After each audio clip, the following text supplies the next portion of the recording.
the property was exhibited on TV also.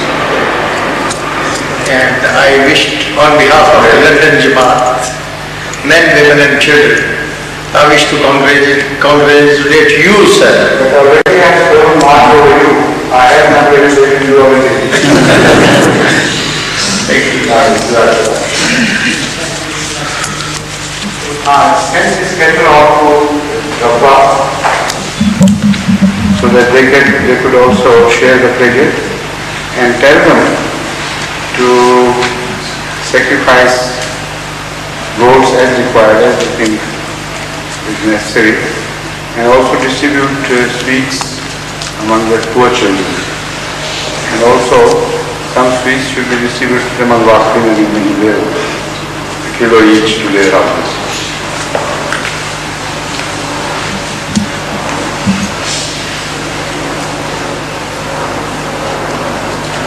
Any questions now?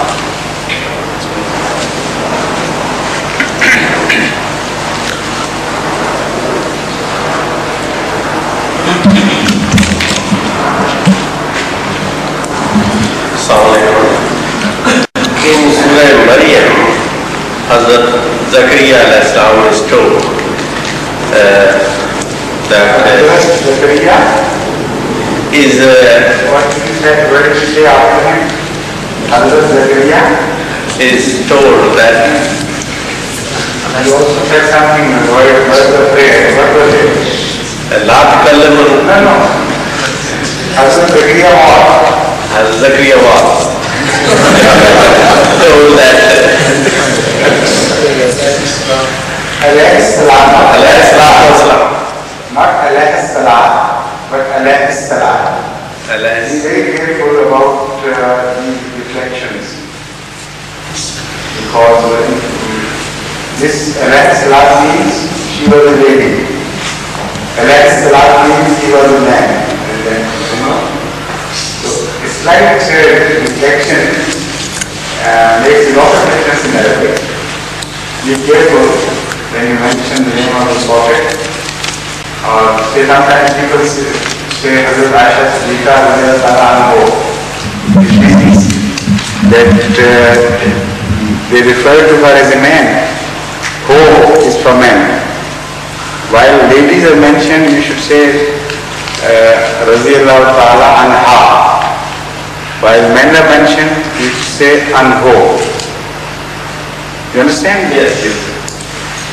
It is said that La takallamu nasa salasa layal sawiya. La Takallamu nasa salasa layal sawiya.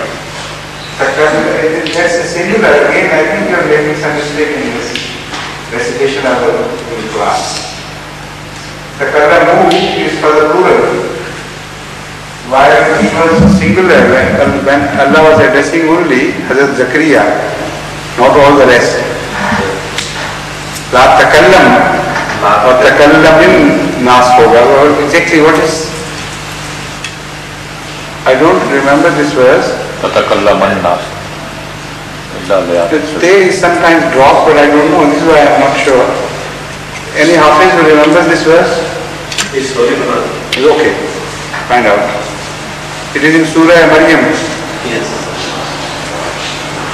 Read, you always better read, write it down and then read it. Because one should be very careful about the recitation of the Holy Quran. Sometimes people make mistakes, there is no doubt, but unintentional, very rare mistakes can be pardoned, can be overlooked. But the normal habit should be to be very careful.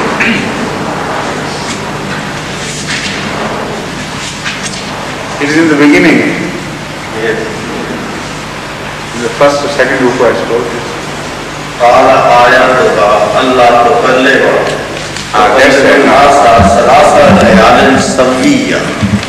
That's not an order, that is an order in future tense. You will not speak. Allah tukallima, that you will not speak to people, that is your sign.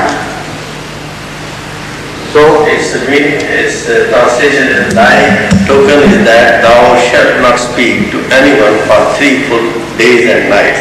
Yes. The word here, layalin, and what does it mean that this was only nights, or just is it translated into whole day and nights? And what's the significance here? In fact, layalin is also used like days in Urdu. When you say for 3 days, that means that nights are also included. They are sandwiched between days.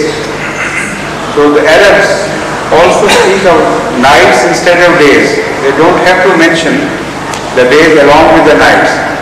When 3 nights are mentioned, 3 days automatically are included. But why special stress is laid in the Holy Quran about on the layal, nights rather than days, is because Hazrat Zakaria used to pray almost whole night, particularly during those days. And because they were very special days of offering prayer, so the more important time for him was nights rather than days.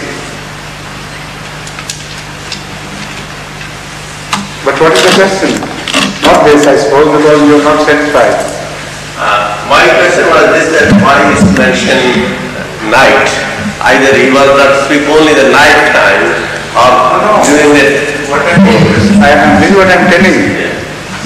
That either days or nights could be mentioned having the same meaning.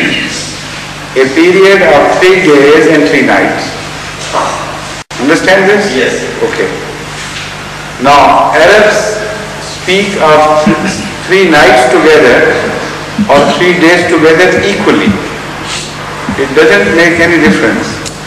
Both mean a period containing nights along with the days which are covered during that period of nights. So you could say either way. You understand this point? Yes. Now I understand, but previously I was saying that it should be Nahar or Yom. I'm coming to this. Yes. Why Allah chose nights at this particular occasion was because as far as Hazrat Zakaria was concerned, nights during that period were much more important to him, because it was more often than not during the nights that Hazrat Zakaria would stand before his Allah in worship. And the time importance is measured by the usage of time, not by the passage of time. The time which is employed in better occupation becomes more important. The time which is employed in lesser occupation is less important. This is why Muhammad sallallahu alaihi wasallam is addressed, Inna laka fin nahar sabhan tawila, that during the day you are so busy, you are so occupied that you have to perform so many duties.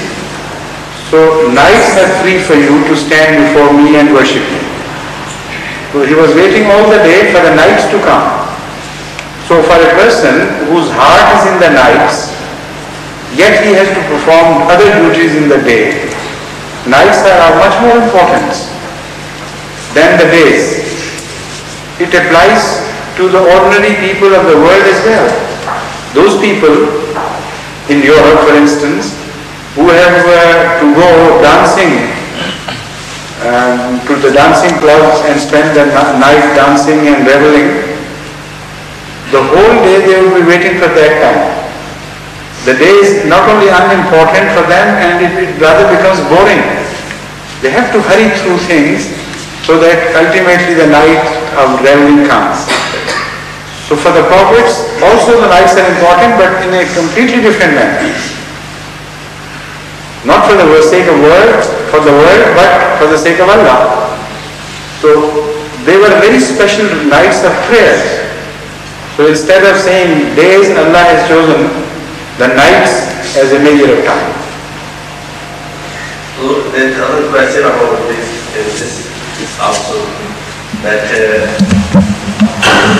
in the other verses it is mentioned